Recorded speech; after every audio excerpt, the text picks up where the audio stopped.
Alô, turma boa do canal Ave Mais. Grande abraço para vocês, uma boa noite, grande abraço e um ótimo sábado. Bom, terminou a Taça Guanabara para o Vasco, vitória de 3-1 em cima do Resende. Mais do que o resultado, pelo menos na minha ótica, valeu pelas observações para alguns aspectos. Em termos individuais de atuação, em termos coletivos quanto a acertos e erros.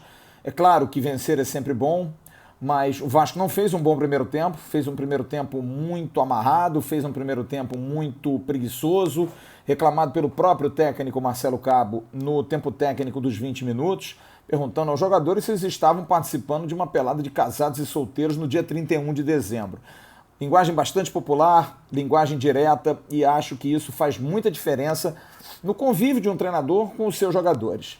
E o time voltou um pouco mais aceso, acabou fazendo 1-0, uma bola sobrada para o Bruno Gomes, de uma falha da zaga do Resende, um chute forte.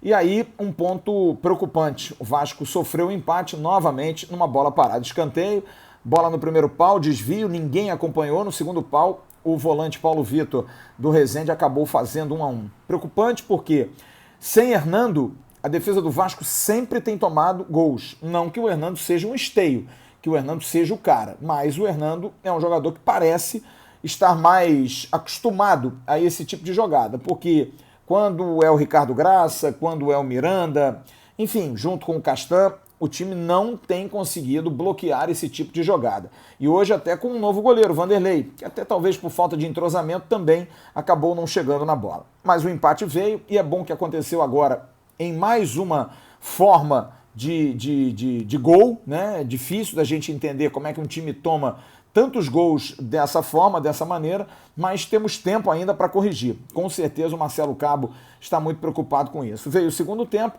o Marcelo Cabo faz uma alteração que muda o time, porque ele inverte o Léo Jabá para o lado direito, puxa o Morato pelo meio e coloca o Figueiredo pelo lado esquerdo, que fez o jogo do Léo Jabá subir demais. Léo Jabá que havia perdido um gol no primeiro tempo exatamente pelo lado direito, ele é um jogador de extrema, joga pelos dois lados, é verdade, mas é um jogador muito mais de extrema direita, ele perdeu um gol, meteu uma bola na trave, e aí o jogo dele subiu demais, e junto com ele, subiram ainda mais dois jogadores, um já vinha jogando muito bem, o Léo Matos, e o outro o volante Andrei, que começou a sair um pouquinho mais.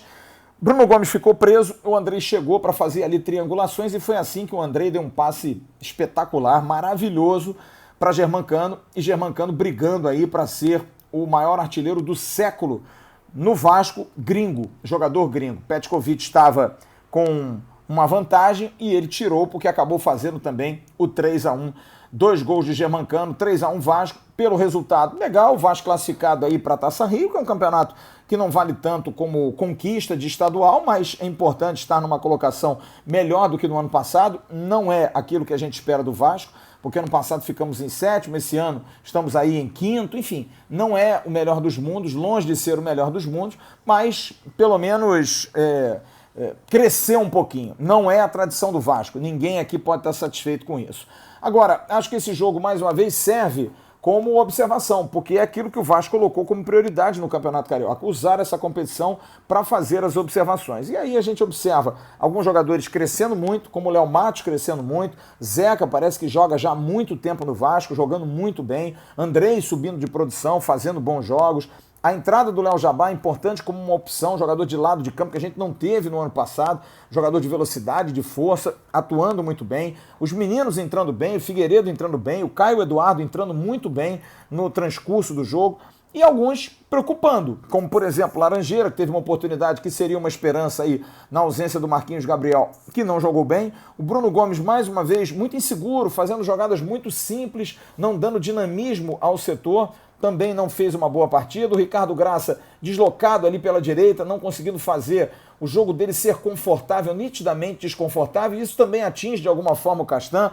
Enfim, então são alguns detalhes que precisam ser corrigidos, além da questão da bola parada, que é a grande preocupação realmente. Não é legal o Vasco estar tomando tantos gols de bola parada. A gente tem aí a Taça Rio para jogar, temos o Campeonato Brasileiro no final do mês de maio, no dia 29, estreia contra o Operário de Ponta Grossa. A gente vai ter um jogo que é um jogo sempre chato, porque é uma estreia, sempre tem um nervosismo. O Operário vem como franco atirador, faz um bom Campeonato Paranaense, mas é um time que não pode ser assustador para nós. o Vasco tem que se impor, o Vasco é o time a ser batido na Série B e vem com muita força para isso, vem montando um bom time. Então eu acho que o Vasco precisa conseguir melhorar essa questão da bola parada, precisa treinar ainda mais essa questão de ser reativo, de conseguir quebrar linhas, vencer os adversários. Hoje teve dificuldades, porque o Rezende se fechava bem, fazia a marcação alta, dificultando a saída de bola do Vasco, e tudo isso é aprendizado para a Série B. Mas a gente tem certeza aí que o Marcelo Cabo, que além também da estreia na Série B, tem no dia 2 o primeiro jogo contra o Boa Vista pela terceira fase da Copa do Brasil. O Vasco vai ter 18 jogos em 2 meses, a partir de junho e julho, e precisa estar bem, precisa estar entrosado, precisa estar encorpado. Vai ter a volta aí de Matias Galassi e Gabriel Peck, talvez não para a Taça Rio, mas vão ser reforços importantes, os meninos vinham jogando muito bem. Vai ter o Rômulo, que é um jogador também muito importante, um jogador que vai dar consistência, um jogador experiente, de 30 anos, acostumado a jogar no Vasco. Enfim, tudo isso ainda vai somar a esse bom trabalho do Marcelo Cabo. Mas eu queria concluir esse comentário nesse papo que a gente está tendo aqui no Ave Mais para falar de Germancano.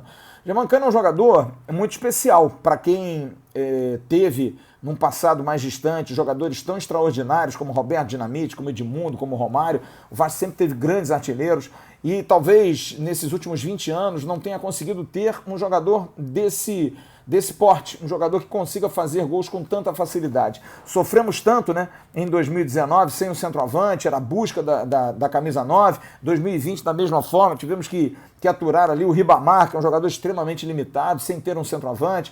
Apostava-se muito no Thiago Reis e acabou não indo, depois de ser muito produtivo na Copa São Paulo de Juniores em 2019 também. Enfim, as coisas não andam, o futebol é assim mesmo, e o Vasco de repente pinta com um 2020 com um jogador como o Germancano, que vem, consegue fazer aquilo pelo qual ele foi contratado, que é fazer gols, e é um jogador que tem uma facilidade enorme de posicionamento, é um jogador que torna fácil a questão de fazer gols. Perde gols? Claro que perde, como qualquer atacante. Romário perdeu muitos gols, Roberto perdeu muitos gols, Edmundo perdeu muitos gols, Ronaldo Fenômeno, todos grandes atacantes sempre perderam gols, mas na grande maioria o lado assertivo era muito maior do que o lado de erros. Por isso que eu acho que o Germancano é um jogador que tem que ser muito acarinhado.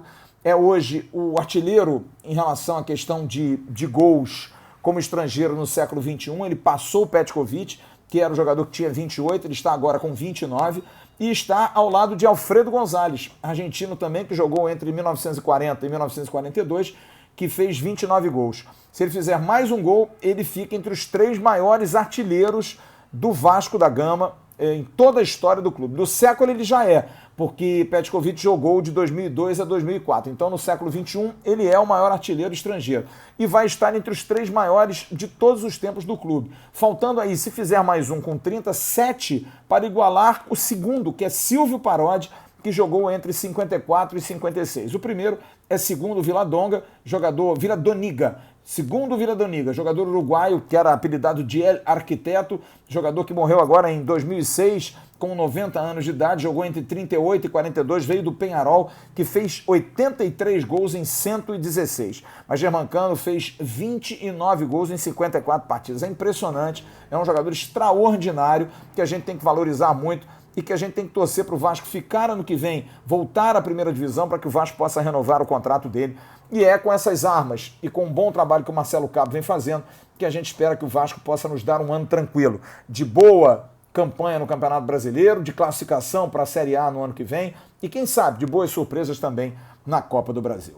É isso, turma. Meu comentário, minha opinião sobre esse jogo, sobre essa campanha, que não foi das melhores, realmente não foi, ninguém está feliz e satisfeito, mas pela intenção do trabalho, do planejamento, acho que valeu a pena, porque conseguimos observar jogadores, conseguimos ganhar jogadores importantes, conseguimos ter retorno, porque são meninos que apareceram e que estão dando feedback ao Vasco. Enfim, acho que tudo isso a gente tem que levar em consideração. Esportivamente não foi o ideal, ninguém pode ficar feliz com isso, mas em termos de planejamento, em termos de futuro, tenho certeza que esses meses de Campeonato Carioca ajudarão demais o Vasco a ter uma temporada boa em 2021.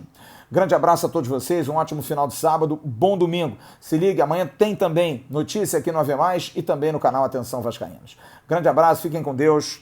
Tchau, turma.